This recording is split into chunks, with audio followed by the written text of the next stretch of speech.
وبالوالدین احسانا، فرمایا اللہ کی عبادت کرو، اس کے ساتھ کسی کو شریک نہ ٹھہراؤ، وبالوالدین احسانا، اور والدین کے ساتھ بھلائی کرو۔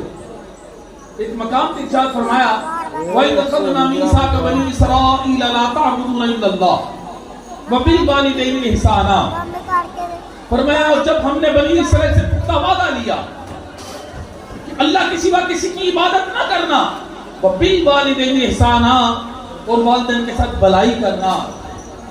ایک مقام پہ ارشاد فرمایا أَنِ اشْكُرْ لِي وَلِوَالِدَيْكَ، فرمایا میرا بھی شکریہ ادا کر، اپنے ماں باپ کا بھی شکریہ ادا کر۔ قانون قدرت ہے اللہ کی ذات، ان اللہ علی کل شیء قدیر ہے، فعال لما یرید، وہ جو چاہتا ہے وہ کرتا ہے۔ جناب گرامی، اگر چاہے تو انسان نو بغیر ماں باپ کو بھی پیدا کر سکتا ہے، جس طرح جناب آدم علیہ السلام نو بغیر ماں باپ کو مٹی نالی بنا دیتا، تو جناب اما جی حوا رضی اللہ تعالیٰ عنہ جناب آدم بھی بھائی پسری جو پیدا کر دیتا۔ اگر وہ چاہے تو باپ تو بغیر بھی کسی کو پیدا کر سکتا ہے، جس طرح جناب مریم رضی اللہ تعالیٰ عنہ نے شکم پاک دے وچوں جناب عیسیٰ نے بغیر باپ کو پیدا کر دیتا۔ وہ دا قانون قدرت، لیکن وہ دا قانون قدرت ہے، وہ کر سب کچھ سکتا ہے، لیکن قانون قدرت ہے کہ ماں باپ کے ذریعے انسان کو دنیا پہ بھیجا جاتا ہے۔